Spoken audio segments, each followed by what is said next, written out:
which meant I was going to spend a couple of hours with them finding out what they could do. They had a very, very funny version of Please Please Me, which was rather slow. They did have Love Me Do. Weird things like Fat Swallows, Your Feet's Too Big, or Till There Was You. I got them to sing lots of different things to find out which voice was good. I was looking for the Cliff Richard or the Elvis Presley or the Tommy Steele, saying, now, is Paul going to be the main one, or is John going to be the main one? And George, well, he's obviously not got such a good voice as the other two. And then it suddenly hit me right between the eyes. Why the hell should I find a solo singer? Why not just have the lot of them as they are? It wasn't their music that sold them to me. It was their charm. They were very charming people. George Martin signed them and set a recording date. But there would be one more change before then. Pete Best was probably the best looking of the bunch. He was very quiet with a sullen kind of charm. Pete initially in Liverpool was the most popular member of the Beatles, particularly with the girl fans. And whenever the Beatles used to appear, all the girls used to shout and scream for Pete. But he couldn't play drums very well. I mean, couldn't keep in time too well. And I was aware that the band weren't tight. They needed that sort of binding force that a good drummer should give them. So I said to Brian, well, I'll get another drummer for the recording sessions. You can do what you like with him on stage, but we'll have someone else on the tracks. And I didn't realize until afterwards that they'd been thinking the same thing anyway. The Beatles' new drummer was Richard Starkey, better known around Liverpool as Ringo Starr. Ringo hailed from a Liverpool slum called the Dingle, but spent most of his childhood in and out of hospitals. When the skiffle craze hit, he acquired a set of drums, began to sit in with local groups, and eventually joined one of the Beatles' chief Liverpool competitors, Rory Storm and the Hurricanes. When the Beatles needed a temporary drummer in Liverpool, Ringo would sit in. This time, he joined for good. I was looking for something original because I didn't want to do one of the oldies that they've been doing as part of their act. And Love Me Do was the best song that I could find from them at that time. I was very conscious that it wasn't the big hit I was looking for. Taking no chances, Brian Epstein ordered 10,000 copies of Love Me Do for his Liverpool store. Not all of them sold, but enough to push the record onto the British charts where it reached number 17. Not bad for their first try, but not good enough to inspire George Martin's confidence. Martin wanted them to record a tune written by a professional songwriter called How Do You Do It? They said, look, we'd rather do our own song. I said, well, give me a song that's as good as that, and I'll do it. And they came up with Please Please Me refurbished. They'd speeded it up. Come on, come on, come on, come on, come on, come on, come on, come on, please, please me, oh yeah, like I please you. As soon as we finished the record, I knew it was number one. It was a great atmosphere to it. And it sold pretty quickly. Please Please Me was released in January of 1963. Within a month, it was Britain's best-selling single. Last night I said these words to my girl. I know you never even tried. So I was aware we had a hit group on our hands, and I wanted to get an album out as quickly as possible. And the obvious way to do it was to record pretty quickly.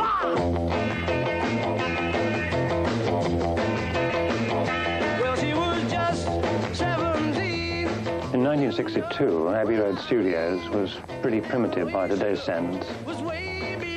You literally just recorded a performance. You put up microphones and you recorded it straight onto tape.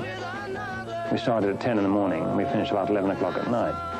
And I had the album wrapped up because there was no mixing in those days. It was just direct stereo. Well, she looked at me and I could see. We actually did 2 takes of Twist and Shout, but we left that to the end of the session because more than a couple of takes and John's voice would be in shreds. George Martin's hunch to make an album quickly paid off. At a time when few pop musicians composed their own songs, record buyers were surprised to find so many original hits on one album.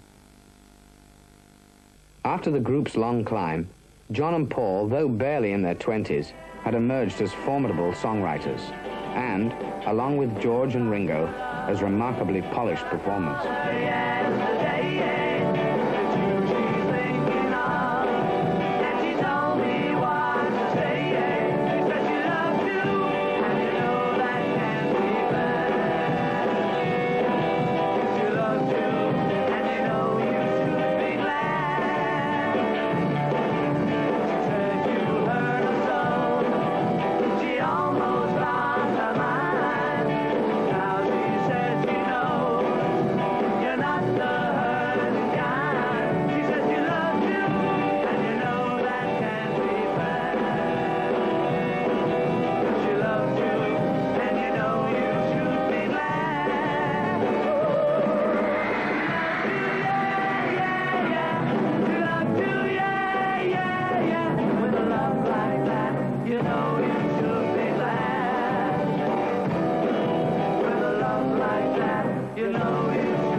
You know you should be glad.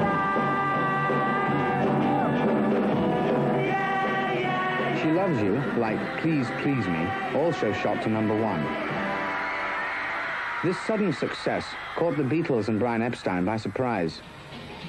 Though they could now be called stars, the Beatles continued to play the Cavern and to open shows for the established acts like Helen Shapiro and Tommy Roe.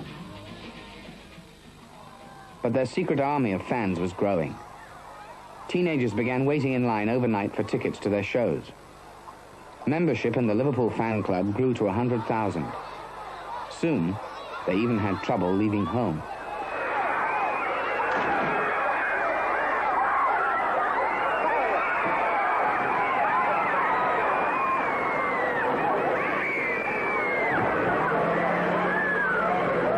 Ringo said his biggest ambition would be to be able to open a hairdressing salon, because he believed at the time he'd make a few bob out of the Beatles and be able to open a hairdressing salon. Not the Beatles themselves, and I don't think Brian Epstein realised that it'd go on for years. And I think the first moment they really realised this was at the Palladium in London. Listen, do you want to know a secret? Sunday night at the London Palladium was Britain's most popular television programme. When 15 million viewers tuned in on October the 13th, 1963, they had their first glimpse of the group. Say the words you long to hear. I'm in love with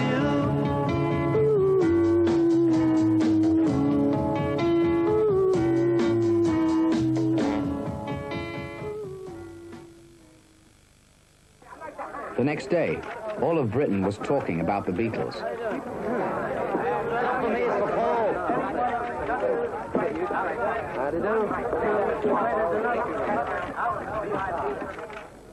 Their new status was confirmed a week later by an invitation to appear at the most prestigious show of all, the Royal Command Performance. The people in the cheaper seats, clap your hands. And the rest of you, if you just rattle your jewelry.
They were suddenly like royalty themselves.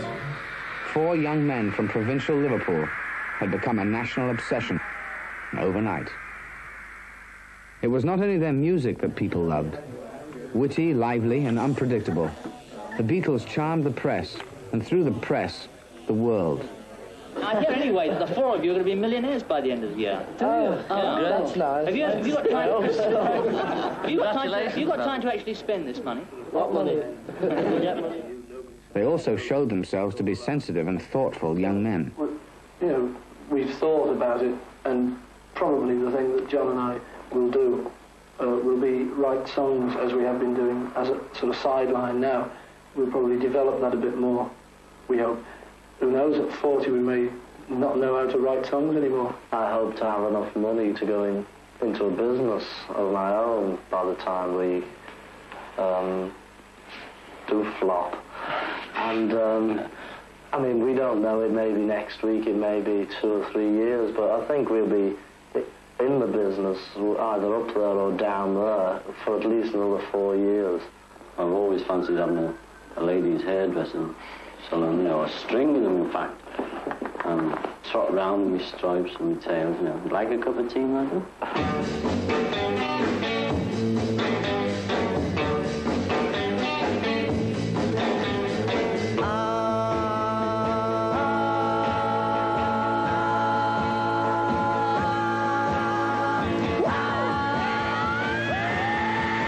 how long are you going to last? Well, you can't say, you know. You can be big-headed and say, yeah, we're going to last 10 years. But as soon as you've said that, you think, you know, we're lucky if we last 3 months. You know. It won't be long, yeah. Their second album, with the Beatles, was preceded by record-breaking advance orders. The irresistible energy and unique vocal harmonies of the 6 new Lennon-McCartney songs and the 8 standards produced a musical synthesis of remarkable originality. The Beatles' year-end statistics for 1963 were staggering. Together, the singles She Loves You and I Want to Hold Your Hand accounted for 2.5 million in sales. For nearly half the year, the Beatles have monopolized the #1 spot on the British singles and album charts.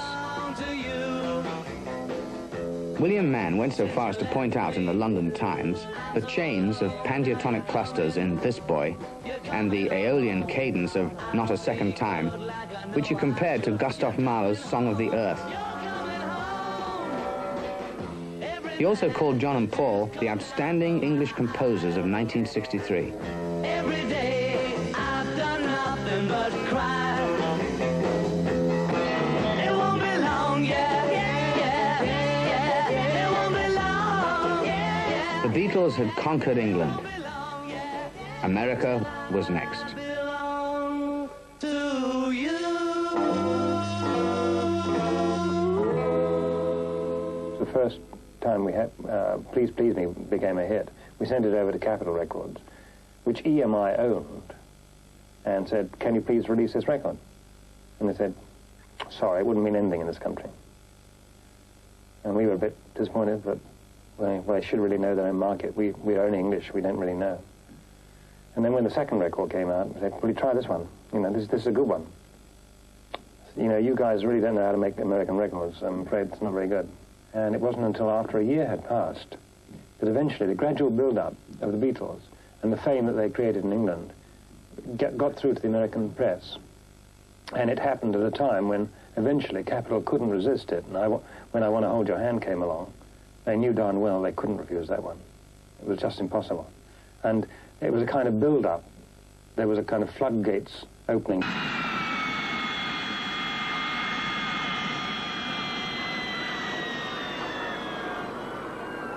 In December, independently of one another, DJs across the country began playing imported copies of I Want to Hold Your Hand. By February, sales of the single had climbed to 1.5 million. Before even setting foot on American soil, the Beatles were the country's #1 group.